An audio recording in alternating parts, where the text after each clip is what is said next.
बात साल 1999 से शुरू होती है और 2021 में ख़त्म होती है। यानी साल 1999 नवंबर का महीना था। वेटिकन के तत्कालीन पोप जॉन पॉल द्वितीय भारत आए थे। राजधानी दिल्ली के जवाहरलाल नेहरू स्टेडियम में उनका प्रोग्राम था, वो भी ठीक ठाक दीपावली की रात को।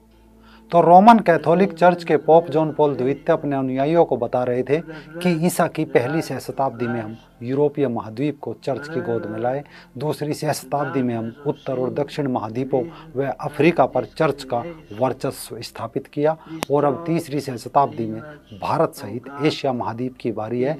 इसीलिए भारत के मतांतरण पर पूरी ताकत लगा दो, चाहे ताकत कैसे भी छल से, बल से, धोखा, जादूगरी, चमत्कार या चंगाई से हो।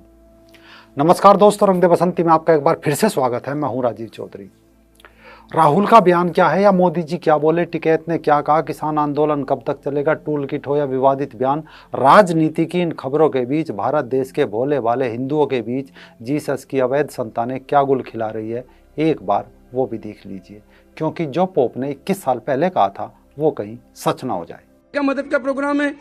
नहीं, कोई डाइट प्लान नहीं। ये षड्यंत्र के रूप में आप यहाँ से जाइए, यहाँ नहीं आना। आप अपने पर्चे रखिए आपके पास। नहीं, मैं बात करता हूँ तहसीलदार साहब से। आप कौन है? आपका नाम बताइए, कहाँ से आए आप?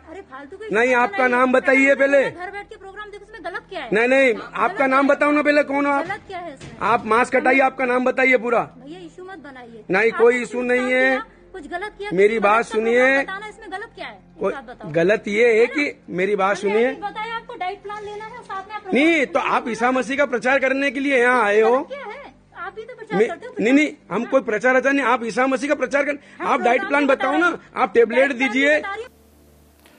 ये ताज़ा वीडियो है मध्य प्रदेश के रतलाम का। इसी रतलाम जिले में एक आदिवासी विकास खंड है बाजना। कोरोना के चलते मध्य प्रदेश सरकार ने किल कोरोना प्रोग्राम के तहत कुछ डॉक्टर, नर्स और लोगों को डाइट प्लान समझाने के लिए बाजना भेजे थे। मसलन वो क्या खाए क्या नहीं। तो इसी रैपिड रिस्पांस टीम में थी एक डॉक्टर संध्या तिवारी।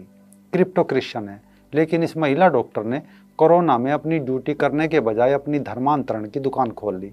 मसलन वो कोरोना को मारने के सरकारी नुस्खे की बजाय हालेलुया वाले नुस्खे लेकर निकल पड़ी और ईसाईयत के प्रचार के लिए पर्चे बांटने लगी। लेकिन एक सनातनी भाई को शक हुआ और उसने इस कृत्य की मोबाइल में वीडियो बना ली। यानी नर्स संध्या जब ग्रामीणों को ईसाईयत का पाठ पढ़ा रही थी, तभी एक व्यक्ति ने उनकी वीडियो बनाई, सोशल मीडिया पर वायरल हो चुकी है। इस दौरान संध्या के पास एक पर्चा भी बरामद हुआ जिसमें लिखा है कि स्वर्ग में विराजमान परमेश्वर पवित्र है, उनकी दृष्टि में सभी ने पाप किया है, इसीलिए हर एक को प्रभु यीशु के पवित्र लहू में माफ़ी मांगकर अपने आप को उनके लहू से धोकर शुद्ध करने की जरूरत है। प्रभु यीशु ने कहा, मैं सब कुछ ठीक कर दिया है, अब जो विश्वास करेगा वो बचा जाएगा, आमीन। हालांकि इस पर्चे में और भी बहुत सारी बकवास स्क्रिप्ट है, लेकिन मुख्य बात यह है कि जीसस ने टेलीग्राम किया है इन लोगों को कि मैंने सब कुछ ठीक कर दिया, अब जो विश्वास करेगा वही बचा जाएगा। अब सवाल ये है, क्या सच में ही ऐसा होगा? तो चलो कुछ देर को दिमाग की खिड़की खोलकर कुछ आंकड़े देखते हैं, क्योंकि दो बात ईसाई बहुत कहते हैं। एक तो ये कि जो जीसस पर विश्वास करेगा वो पानी पर चलेगा, और दूसरा जो जीसस पर विश्वास करेगा वो मरेगा नहीं। अब चलो इस बारे में दक्षिण भारतीय पूर्व ईसाई एस्थर धनराज जी से भी पूछ लेते हैं, क्या है विश्वास वाला इनका ये लफड़ा। एस्थर जी, वीडियो आपने देख लिया, खबर भी ये पढ़ ली होगी, कितना दावा है डॉक्टर संध्या के खेल में? राजीव जी, चलिए इस महिला की बात मान लेते हैं सच है। इससे पहले हमें 2-3 और बातों को सच मानना पड़ेगा। एक तो ये है सबसे पहले कि यीशु मसीह एक ऐतिहासिक पुरुष हैं, और दूसरी बात यीशु मसीह भगवान है। तीसरी बात यह है कि यीशु मसीह के पास बीमारियां दूर करने की शक्ति है। और चौथी बात तो ये है कि यीशु मसीह चाहते हैं कि दुनिया के हर इंसान ईसाई बने मरने से पहले। तो इन 4 बातों को हम मान लेते हैं।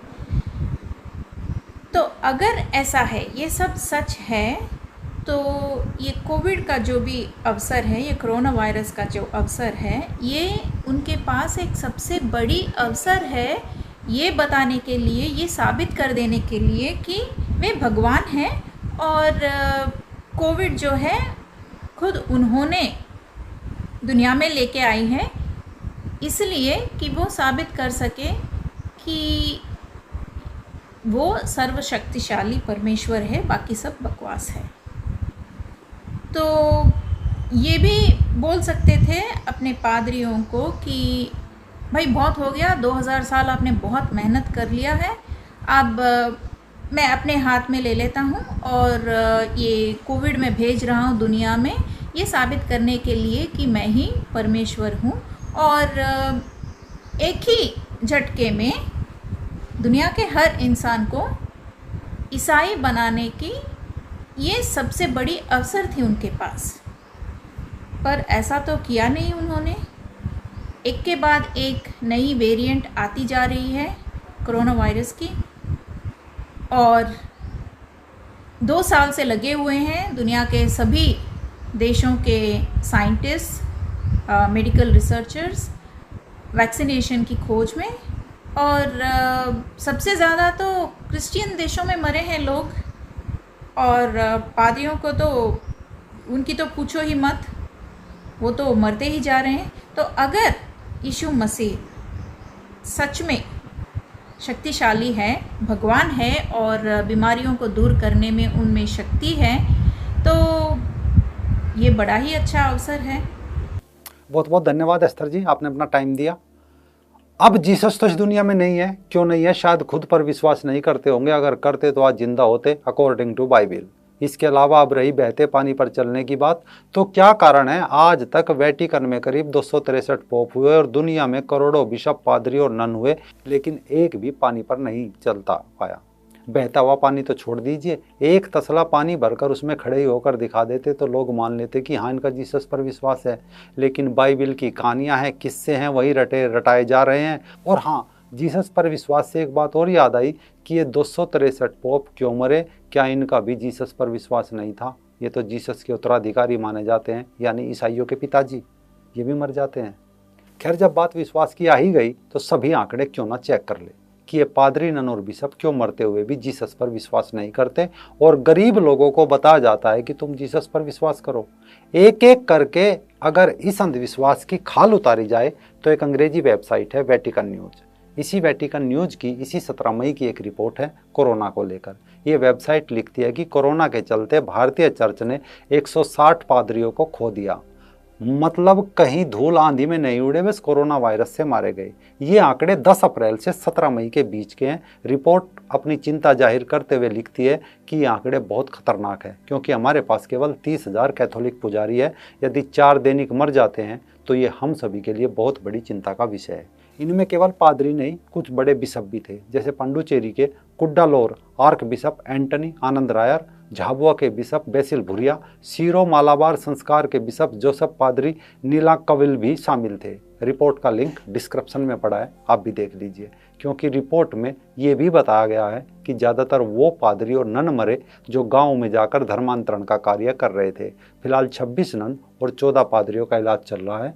इसके अलावा केरल के मुन्नार में पिछले महीने एक वार्षिक कार्यक्रम में शामिल होने आए चर्च ऑफ साउथ इंडिया के 100 से ज़्यादा पादरी कोरोना पॉजिटिव पाए गए। इस कार्यक्रम में शामिल होने वाले 2 पादरियों की मौत भी हो चुकी है और कई जिंदगी और मौत के बीच तड़प रहे हैं। इस रिपोर्ट से आप समझ जाइए कि बाइबल की कहानी और जीसस पर विश्वास केवल अनपढ़ गरीब लोगों की अफीम है, वरना पादरी हो या नन, उनके लिए बीमारी का इलाज अस्पताल है। लेकिन फिर भी गरीबों के लिए पर्चे छापकर पोप का 21 साल पहला भाषण आज भारत में सार्थक कर रहे हैं। केवल भारत ही क्यों, यूरोप, अमेरिका, अफ्रीका में भी या तो पादरी गरीब लोगों को मार रहे हैं या मर रहे हैं, और मरते हुए पादरियों को जीसस बिल्कुल नहीं बचा रहा है। ये सवाल इसलिए भी क्योंकि पिछले दिनों पश्चिमी अफ्रीकी राष्ट्र सियरा लियोन में एक यूनाइटेड मेथोडिस्ट चर्च के बिशप की मौत हुई। इसके अलावा ब्रुकलिन में एक 49 वर्षीय पादरी कोरोना वायरस द्वारा मारा गया, जो पहले कैथोलिक धर्मगुरु बना था। New Saint Paul Tabernacle Church of God के वरिष्ठ पादरी बिशप फिलिंग ए ब्रुक्स की कोविड से मौत हुई। सबसे बड़ा धोखा तो जीसस ने अपने घर रोम या इटली में किया। यहाँ तो करीब 100 पादरियों और सैकड़ों ननों की मौत हुई। इसके अलावा अफ्रीका में एक पादरी ने कोरोना से बचाने के लिए अपने ही लोगों को डिटोल पिला दिया। इसमें 59 लोग मारे गए। जब यह मामला उछला तो युगांडा के 2 पादरी तो सड़कों पर उतरकर लोगों को ये बताने लगे कि कोरोना वोरोना कुछ नहीं, इन्हें प्रभु मार रहा है। अब ये बात समझ से बाहर है कि इनका प्रभु बचाता है या मारता है, क्योंकि नए नए ईसाई तो स्वर्ग नरक का लॉलीपॉप चूस रहे हैं।